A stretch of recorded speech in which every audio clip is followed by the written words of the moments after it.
the hero in the story is the Mhm. customer. So often brands fall into the trap of making it all about them, just really going all in on features like you talked about, features, benefits. It's very kind of navel gazing almost. And so you want to remember that in this story, you want the listener to feel like part of it. And so you have to find common threads throughout the story that you weave in where the customer is part of that journey. This is Social Pulse Podcast Retail Edition, your go-to guide to solving your biggest retail social media marketing challenges authentically. I'm your host, Mike Alton, and each episode is an honest and frank look at what marketers go through, from awful algorithms to terrific trends and ideas that you can apply to your own business. And now, the rest of today's episode. Welcome back to Social Pulse Podcast Retail Edition, where we're digging into the challenges, successes, and the stories of social media and community professionals in the industry, just like you. Subscribe to gain valuable insights that you'll be able to apply to your own work and social presence from each and every episode. Now, have you ever watched a commercial or read a blog post that really resonated with you, that told a story so compelling it made you feel connected to a brand on a personal level? That's the power of storytelling in marketing. For retail brands, crafting compelling narratives is more than just a strategy. It's a way to build strong emotional connections with consumers. Today's episode is all about storytelling and retail content marketing. We're going to explore how to move beyond simply promoting products to creating stories that captivate and engage your audience. Our guest, Kaleigh Moore, is a seasoned content marketer who specializes in blog content creation and editing for retail and e-commerce brands. She's here to share her insights and experiences on how storytelling can transform your marketing efforts. Hey, Kaleigh, welcome to the show. Hi, thanks for having me. So glad you're here. Can you start by just telling us a bit about your background and how you got into content marketing specifically for retail and e-commerce? Yeah, so I actually started as a merchant myself. I had an Etsy store that I started when I was in college and just did it for fun, kind of on a whim, but very quickly was in the right place at the right time. Got into a little bit of influencer marketing. The store took off, leveraged that into my first job outside of college, and then continued to do like some social media marketing work, some e-commerce work, and then eventually leveraged that into freelance writing, kind of on the content marketing side of things after that. So definitely started from a hands-on place and used a lot of the lessons that I learned firsthand as a seller myself when I began writing about e-commerce and retail. And so today I'm a journalist for sites like Forbes, Vogue Business, Adweek, and I write about the retail environment and how it's constantly changing. We've seen so many things happen over the past couple of years, so it's been a very interesting decade or so of doing this through COVID, through the introduction of AI. There's so many things to talk about. But yes, came a long way from those early days where I was just in my bedroom at college, just putting together jewelry and selling things on Etsy. That's where it all started. That's awesome. And you're right. The last couple of years have felt like a decade with just so much going on and so much still going on day by day, week by week. And I love that you have that hands-on experience in retail. That's such a unique and refreshing aspect. Honestly, a lot of marketers don't have that. So we'll talk about that today. But I also want to know from your perspective, why storytelling? Why is that so important, do you think, specifically to retail and marketing? Yeah. So I have been in content marketing for, like I said, a decade now. And I think I've seen a lot of things come back around. So a lot of things have been recycled. This is true for anything, right? I think the thing that is most compelling to me, though, is I recently rewatched Mad Men, and I was just reminded so much Mhm. of how big storytelling is to selling products. We see Don Draper and Peggy and all these people who are in the copywriting space, how they're selling these products and how central storytelling is to all of those efforts. And I think what's happened, kind of, at least from my point of view, over the past couple of years, is that we've all gotten very much in the weeds on SEO and content marketing, and all of those things certainly have their place. But within the realm of retail, there's this unique opportunity to tell stories and to put faces to brands and to make a deeper connection, to build communities, even to kind of build this network of people who feel personally connected to products and businesses in a way that we haven't been able to do before because we have social media. We have all of these tools that make storytelling easier than ever. short form video, long form video, you name it. There are so many tools at our disposal today to do this well and to do this easier and simpler and faster than we ever have been able to before. So I hope that we see more retail brands in the future really leaning into this and telling more stories and just building those authentic one to one human connections. It's funny because we're recording this in the very midst of the summer games. I'm not gonna say the O word because I don't want to get in trouble, but we're in the midst of the summer games. And if you pay attention and look at the commercials that are being aired throughout the summer games, you'll see story after story after story. It's sometimes questionable whether it has anything to do with the brand, but it's always stories of athletes overcoming adversity and achieving success, right? That's the trope, if you will. But it's funny to me that that doesn't seem to have sunk down to very many of the content marketing departments in retail brands, which is why we're having this conversation, right? If they just look at the summer games and say, oh yeah, stories work, stories sell, we should use that. But then they go back to telling features and benefits of their products and Right. that kind of stuff. So could you share some examples from that content marketing side, perhaps, of retail brands that, or at least one or two that are really doing well with Yeah. their stories? Yeah, so one of my favorite examples of this is Curie. So it's a female-led product. It's a body care, so they have deodorants, they have body washes, things like that. The founder, her name's Sarah Moore, she went on Shark Tank and she pitched her product there. She didn't really even need Shark Tank to grow her business. It was already financially doing very well. She had good profit margins, but she wanted the exposure and this ability to say, I did this. That was just one of the things on her list. And so what she did really well is she brought her audience along with her through that entire experience, start to finish. And so it wasn't just, hey, we're on Shark Tank, go watch it, point to the thing. It was, I got the call when I was on a hike, and here's the story of how this all unfolded. I had to race to the airport to get to a plane so I could go and shoot this, kind of on a whim. I was somebody that they needed at the last minute. And so she built this whole story and took this whole hero's journey with herself and her product where we all got to come along with her. And she put that on the company blog. She sent it out in their email marketing. And I just think it was such a great example of really pulling the curtain back and saying, come with me on this. It's so much more interesting than it even appears to be on the surface because, of course, it's exciting to be on Shark Tank, but it's so much more compelling as a story and as a buyer to say, get the opportunity to know like how nervous she was behind the scenes and how she got from point A to point B and what was it like afterwards and how did the ripple effect of being on the show impact the business. Getting that full spectrum picture of this entire journey that she took, I think is just a really great example of how more companies can do things like this.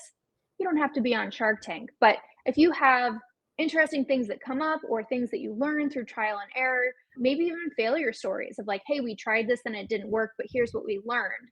Those are the things that really bring people in and make them feel connected on a much deeper level. That's such a great example because on the one hand, you're right. That's an example of a behind the scenes kind of story that brands could tell, often don't, but it works just as well as so many other kinds of stories that they could tell.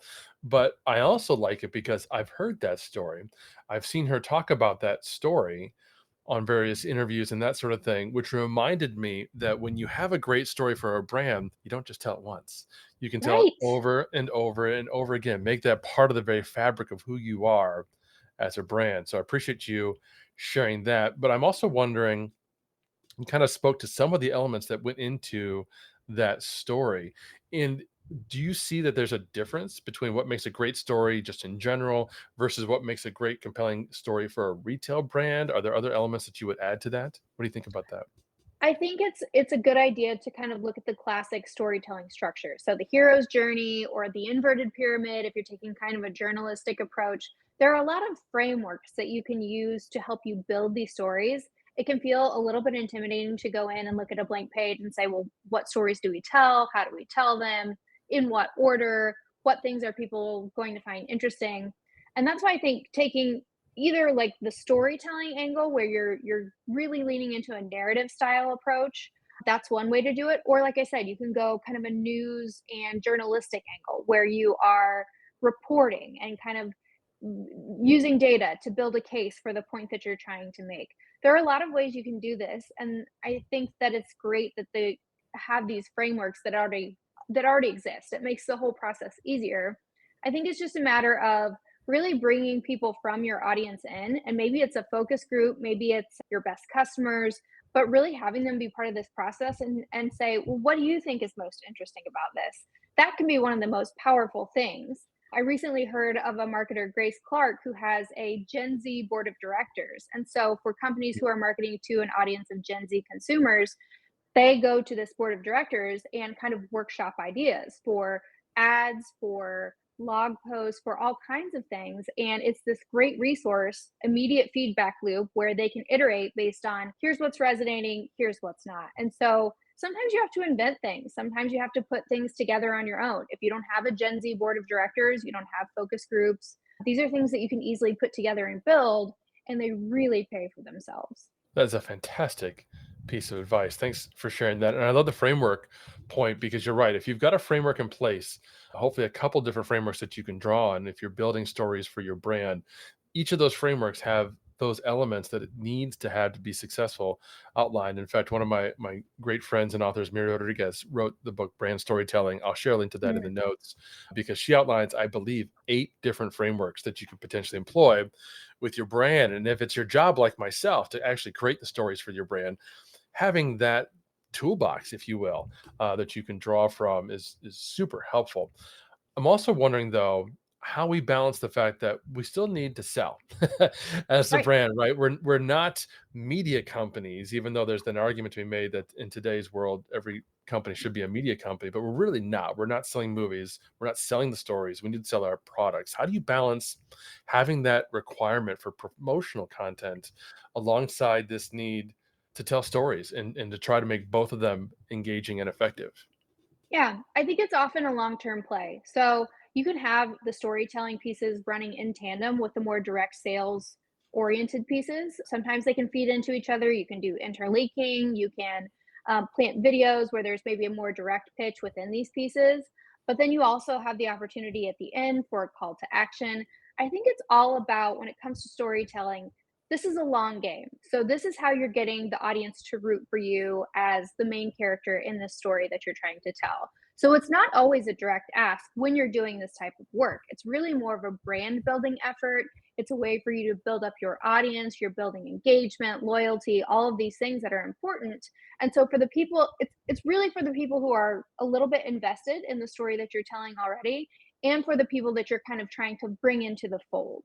So it's not always a direct sales ask, but I think it feeds in nicely and is very complementary to those efforts because it's a soft sell, really. You're not just hitting somebody with the ask every single time. You're telling stories and you are again educating, you are welcoming them in, you're pulling back the curtain on the operation and the people and the human beings behind your operation. And so it's all part of this bigger picture, even if it's not a direct ask every single time. Yeah, and you mentioned interlinking, which I love because I'm traditionally a blogger. So I love creating written content and having that flexibility, as you mentioned, to be able to link to other articles that might be a little more, let's say, sales driven or promotional Mhm. driven or information driven and less storytelling per se. I'm wondering though, since we're talking about written, are you seeing a difference between written and video content? How are you approaching that from a content creation perspective? Yeah, I think with video being what it is today, it's such a great avenue for telling short form stories. And because attention spans are shrinking so much, I think it's a really compelling format for that because if you do it right and you have the proper planning and structure in place, you can tell a very interesting story in the span of 10 seconds. And so especially with social media and all these tools we have today, shopping is often integrated into those tools directly. So you can link products, you can sell directly from these short form video pieces. But I think there's also a great avenue in long form too. You have YouTube becoming one of the world's largest search engines. People are going there to answer their questions. And so again, this is a way to educate. So many opportunities. I don't think that there's one correct answer here. There's just so much optionality. And so I think the real question is how do you prioritize correctly and where do you focus your time and energy? And it's really often a matter of what's most important for your audience, where do they spend time, what do they care about, what do they want to see and hear from you? And again, without that feedback loop that we talked about just a second ago, it's really hard to get answers to those questions. So I think voice of customer is a huge piece of this equation. No matter if it's video or written content, you really need to know, how is this resonating? Because you can look at the numbers all day long. You can look at Google Analytics and get in the weeds on how many clicks your articles are getting, but what does it make people feel? And I think Mhm. sometimes to get actual words and human feedback to those things, it's so impactful, and it just helps feed this engine moving forward. What does it make people feel? I love that.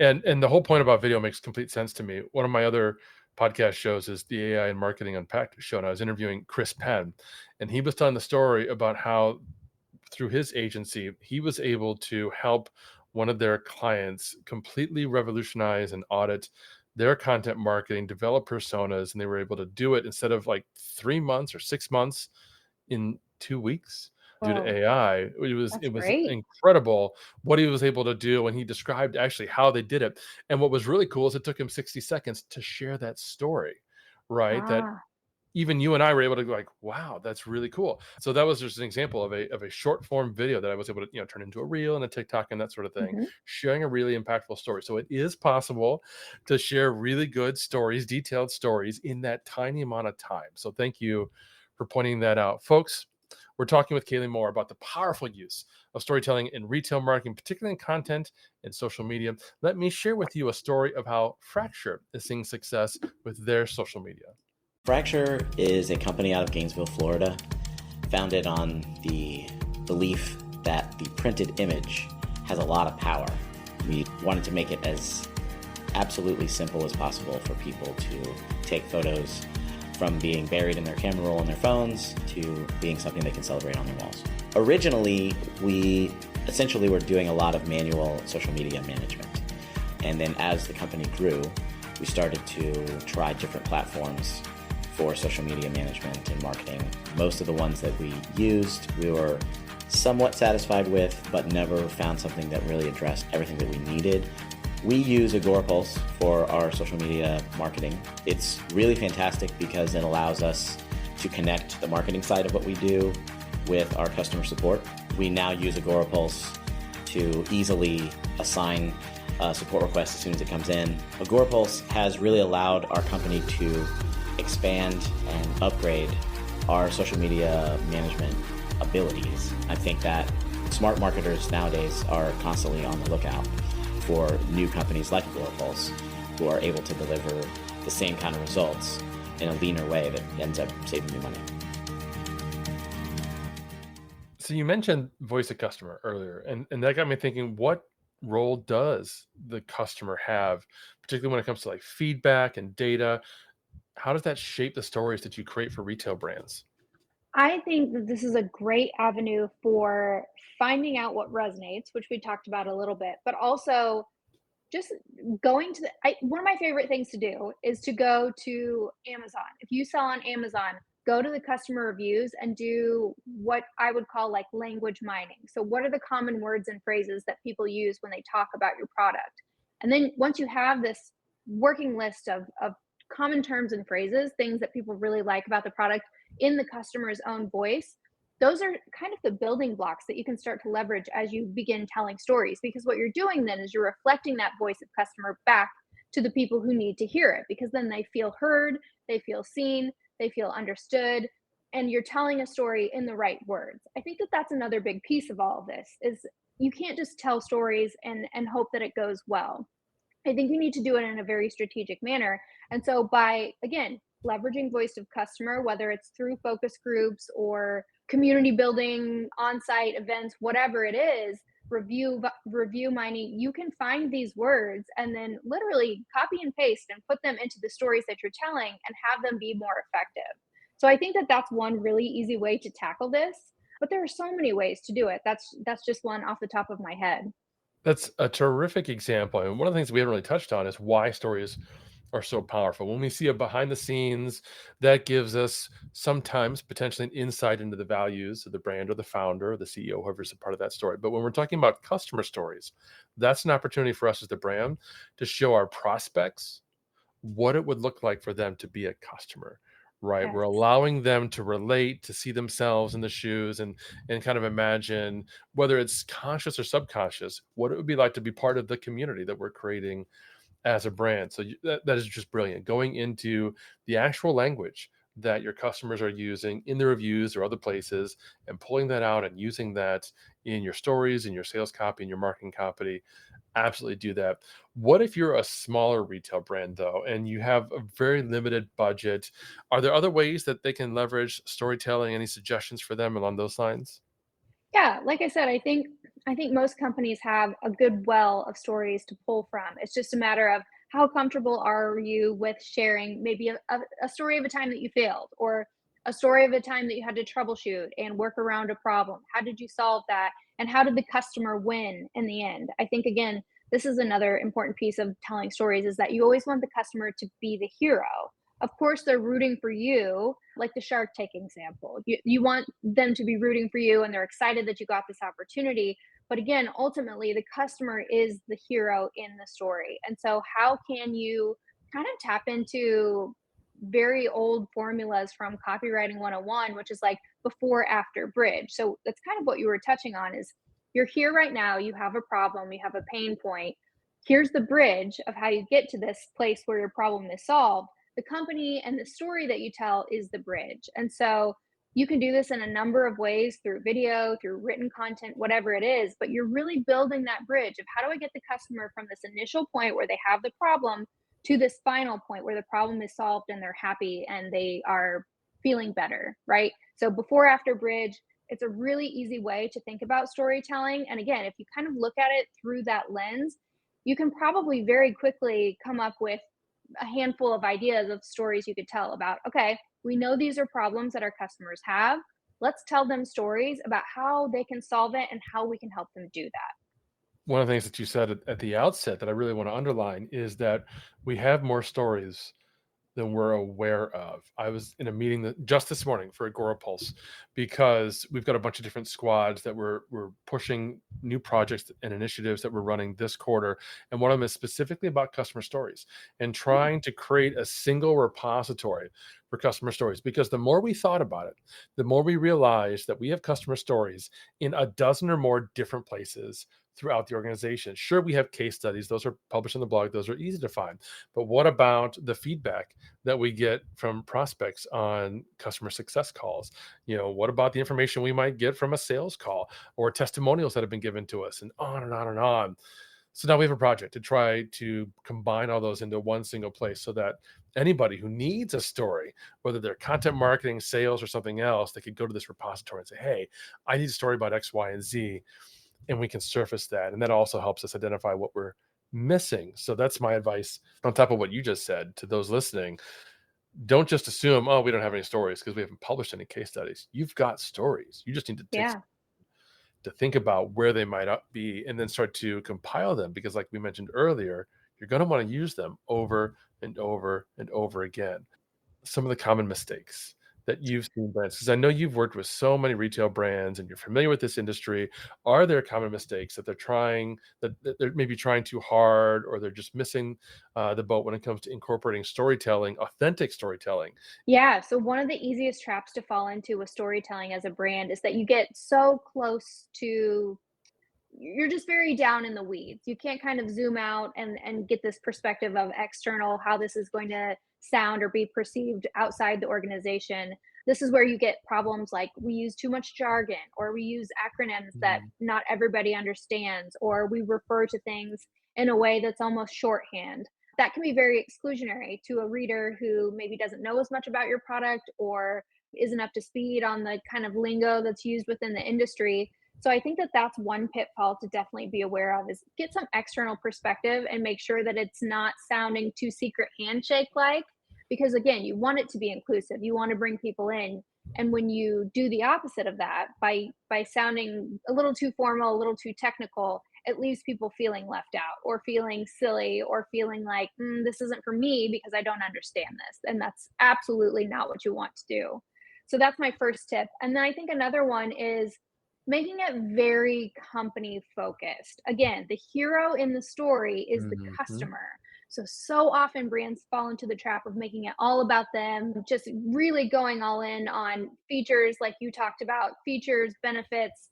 It's very kind of navel gazing almost. And so you want to remember that in this story, you want the listener to feel like part of it. And so you have to find common threads throughout the story that you weave in where the customer is part of that journey. And it's not just, we're so great, we're so wonderful, we figured out how to do XYZ, read a story about it. Instead, it's, as a company, we did this for our customers. Here's the process of how we did that, and here's what it's going to help you do better in the long run. So, kind of thinking about it through that perspective is a helpful way to take a step back a little bit and make sure that you're doing it in a more in a way that is more ability has more ability to connect. That's such a terrific point, and I love that navel gazing. Let's avoid navel gazing. I was talking to one of our users last week. I'm going to be interviewing her soon to share her story. She runs a digital marketing department at a Midwestern college, and we worked with her to allow her to use Agorapulse to teach her students social media management and marketing and that sort of thing. And as a result of her doing that, the department went from one student to 20 to 25 students. So it basically saved the program. And Wow. they also had an off-campus, basically an internship. It was a functional agency that was owned by the college, where their students go through that and do real world work for other businesses. And again, the use of Agorapulse saved that entity. It's not that we're the hero. To your point, she's the hero. She chose to Right. use us. She implemented us. She worked with the kids. She talked to the dean. She did all the real work, right? We were just a tool that made part of Mhm. her job a little bit easier. So I can't wait to tell that Yeah. story That's a and perfect keep that advice in example. mind. It's the Yeah. bridge, like we talked about before after bridge. Agorapulse was the bridge. That's a great way to do that. Yeah, yeah. Now I'm wondering, my last question for you, Kaylee, is all about measurement because particularly in today's environment, we've talked about how the last couple of years have been crazy, particularly for SaaS companies and retail companies. We're all facing issues with budget and further demands and higher pressure to measure performance. How Mhm. do we know what's working? And when it comes to storytelling, we already kind of touched on how there's probably some innate challenges there because we're using it for the words that my CEO hates, brand awareness. How do you go about measuring the success, particularly when it comes to storytelling with content and social media? That's a great question, and it's always a point of contention, especially in this world of content marketing, which can be very objective oriented. Storytelling and, like I said, these soft sells where you're maybe not making a direct ask every time, that becomes very much more difficult to track. And so I would just encourage teams to remember that this is a piece of the larger strategy. It's all feeding in towards the same end goal. So even if it doesn't have a direct impact right off the bat, it's the same way that people use out of home advertising, really. I mean, you think about the billboards you see on the side of the road. Those are really hard to track. Sure, you can track maybe traffic patterns and make an estimation of how many eyeballs that those are getting, but think about how many people in the cars these days have their eyes locked on a phone. They're not necessarily looking up at a billboard anymore. And so I think that we kind of have to reprogram and reframe how we think about measurement because we have to remember that so much of our attention these days is directed at these handheld devices. Our phones are with us all the time. That's where the eyeballs are. So even if we're telling stories and they're not immediately converting into a KPI that we can measure and track, it's all feeding into this end goal of building fans, building people who are rooting for us as a company. Again, you think about the customer journey and the whole sales funnel and all of that. It's part of it. It's very high in the funnel to bring people closer to that point to when they're ready to buy or commit or ask more questions about the process as they start researching and get in the frame of mind where they're ready to buy. But storytelling is a great place to start high in the funnel because again, it's such a human way to connect with people. We've been telling stories for thousands of years. It works. It really works. And so, even if you can't track it and say, hey, we made $100,000 in sales because of this blog post that told a story, it is part of that larger mission to bring people in and keep them long term instead of just being the brand that's selling a quick one off conversion. That is such a powerful point. In just a few episodes in the future, we're going to be talking to the social media manager for Safe Light Auto Repair. And it's such a great example because they repair broken windshields, which you don't need until the very moment your windshield has been broken. And so Mhm. that's the moment that you decide to, Google, or you remember the jingle or whatever it is that decides in your mind where to go to reach out to them. But the moments up until then stack up, all the times you might have They do. seen unconsciously or consciously their tales, their stories, their social posts, and so on. It all builds. So thank you for sharing that and really emphasizing the importance of that entire body of work. It's just not a single campaign or a single post.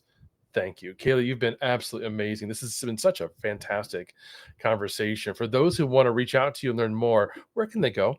I spend way too much time on Twitter, so you can find me there. I'm sure we'll link that in the show notes because my name's a little hard to spell. But yeah, Twitter is a great place. I'm also on LinkedIn. And then my website is kaleighmoore.com. And yeah, thanks for having me. Awesome. Thank you, Kaleigh. And I can attest to that. That's where we met, was on Twitter. So thank you for coming. This has been fantastic. Folks, that's all the time we've got for today. But don't forget to find the Social Pulse Podcast Retail Edition on your favorite podcast player of choice and leave us a review. We'd love to know what you think. Until next time. Thank you for listening to another episode of Social Pulse Podcast Retail Edition, hosted by Mike Alton and powered by AgoraPulse, the #1 rated social media management solution, which you can learn more about at agorapulse.com. If you enjoyed this episode, please subscribe on your favorite podcast player and be sure to leave us a review. Your feedback is important to us.